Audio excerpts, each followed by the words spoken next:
وَلَلْآخِرَةُ خَيْرٌ لَكَ مِنَ الْأُولَى وَلَسَوْفَ يُعْطِيكَ رَبُّكَ.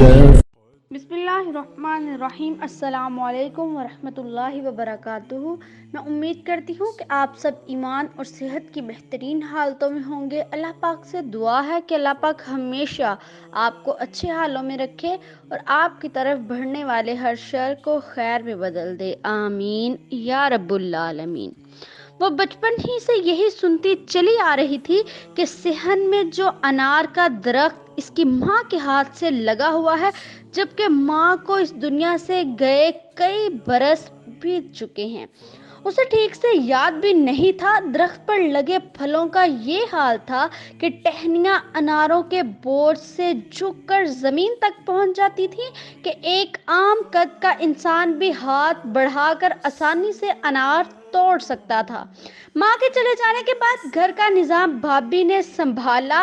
ایک مرتبہ اس کے شوہر نے فرمائش کر ڈالی کہ بیگم، سنا ہے آپ کے میکے میں جو انار لگے ہیں وہ بہت ذائقے دار ہیں، چند انار تو توڑ کر لائیے، ہم بھی تو چکھیں. اگلے ہی دن وہ ماں کے گھر گئی اور چپکے سے چند انار توڑے اور اپنے پرس میں چھپا لیے. اسی سنا میں بڑی بھابھی نے درخت کی قریب کی شاخوں کو دیکھا اور شور مچانے لگی، یہاں سے انار کس نے توڑے ہیں؟ اس نے جڑ سے نند کے پرس کی تلاشی لی اور اسے برا بھلا کہا اور انار بھی واپس نکال لیے. نند بیچاری دکھی دل سے روتی ہوئی بھابھی بھائی کے گھر سے نکل گئی. خاوند سے معذرت طلب کی کہ وہ انار نہیں لا سکتی کیونکہ اسے اجازت نہیں ہے. خدا کی کرنی دیکھ لیجئے. سنا تھا جس گھر سے بیٹی کو دکھی کر کے نکالی جاتی ہے، اس گھر سے رزق کی فراوانی روک دی جاتی ہے. ایسا ہی ہوا. انار جو پھلوں کے بور سے جھک جاتا تھا، اگلے برس اس نے نہ صرف پھل دینے سے انکار کر دیا بلکہ درخت کی جڑوں میں ایسے کیڑے پڑ گئے جو زمین میں پھیلنا شروع ہو گئے تھے. کیڑوں کی روز بروز بڑھتی تعداد بہت خوفناک منظر پیش کرنے لگی اور نوبت یہاں تک آن پہنچی کہ درخت کو جڑ سے اکھاڑ کر پھینک دیا گیا اور اس جگہ بھاری مقدار میں کیمیکل ڈالا گیا تاکہ کیڑے ختم ہو جائیں. بات یہاں ختم نہیں ہوئی. ایک مرتبہ وہی بیٹی اپنے گھر واپس آئی اور درخت کو یاد کر کے رونے لگی. اس نے درخت کی جگہ پر اپنا ہاتھ رکھا اور ماں کو یاد کیا کہ اچانک اس کی نظر ایک ننھی منی سی جڑ پر پڑی. اس نے اسے اکھیڑ کر مٹھی میں بند کر لیا اور اپنے گھر واپس چلے گئی. گھر جاتے ہی وہ جڑ زمین میں لگا دی اور اللہ تبارک و تعالیٰ کی قدرت وہ جڑ طاقت پکڑنے لگی. صرف 2 ہی سال کے بعد جڑ تناور درخت بن گیا. دیکھنے والے محو حیران تھے کہ 3 سالہ درخت اب پھل دینے لگا.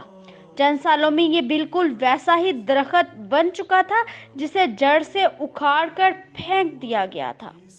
اب اس درخت کا پھل پورے خاندان برادری میں تقسیم کیا جاتا ہے.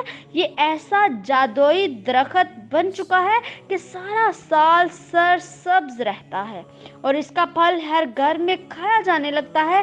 اگر کوئی سمجھے تو یہ اللہ پاک کا بہت بڑا پیغام ہے اور یہ آپ لوگوں کو تک پہنچانا میری ذمہ داری ہے کہ جس چیز کو بانٹ کر کھاؤ گے نا، وہ نہ صرف طاقتور ہوگی بلکہ زیادہ پھلے پھولے گی.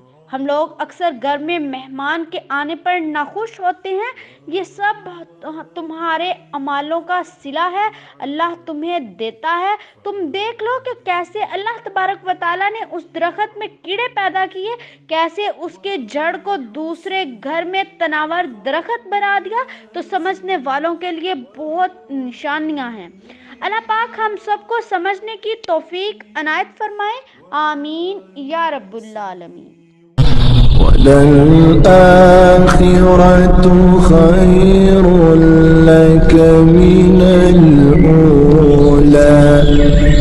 ولسوف يعطيك ربك